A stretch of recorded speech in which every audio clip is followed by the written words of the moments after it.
From ancient times, humanity has been fascinated by stories that defy logic and explanation. Some tales are so strange they seem impossible, while others are hard to dismiss. Among these, the idea of souls leaving one body and entering another, known as parakaya pravsam, stands out. This concept, rooted in legend and spiritual tradition, suggests that a soul can move from its original body into a new one, taking control as if it belonged there all along. Such stories have been told for centuries, and even today they spark curiosity and debate.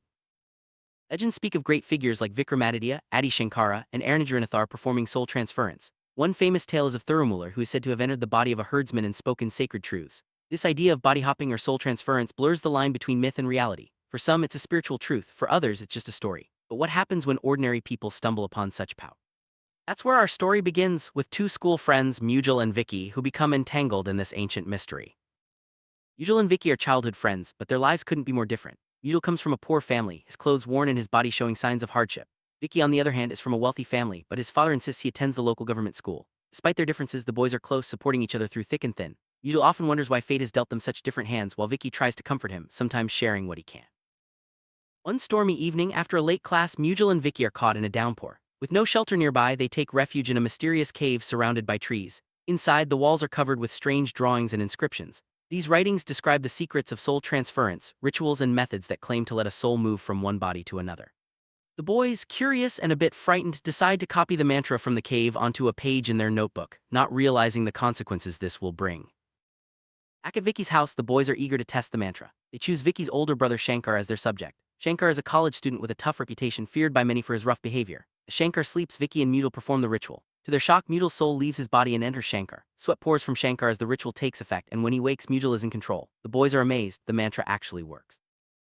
On Shankar's body, Mudal experiences a life he's never known: power, respect, and freedom. He forgets his poverty and enjoys the privileges of being Shankar. But this new life comes with complications. Shankar's rival Guna is always looking for a chance to strike.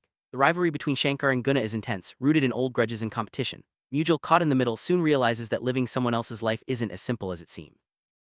After returning to his own body, Mudal can't forget the thrill of being Shankar. The boys keep the mantra safe in their notebook and begin using it more often. At first, it's just for fun, but soon they start pushing boundaries, using the spell on others and making reckless choices. Their actions become bolder and the line between right and wrong blurs. They don't realize that every use of the mantra brings them closer to danger. In the same village, two powerful sorcerers live, one good, one evil. The good sorcerer is known for healing and spreading happiness, while the evil one uses dark magic for revenge and control. Their rivalry is legendary, with the evil sorcerer plotting to destroy the good one. One day, the evil sorcerer sends demonic forces to attack, but the good sorcerer stands firm and defeats them with his powers of light. Their battle sets the stage for the chaos to come.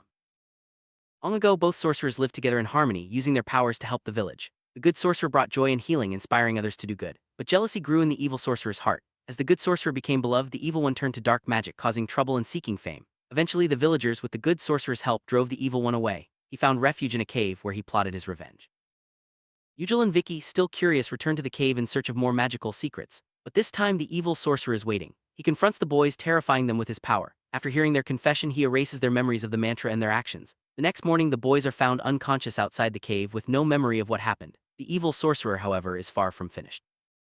Evil sorcerer, seeking revenge, possesses Shankar's weakened body. Strange things begin happening at Shankar's home. He grows weaker and his behavior changes. The good sorcerer, sensing the evil influence, vows to protect Shankar and his family. He realizes that the evil sorcerer has cast a powerful spell, making it difficult to break the possession.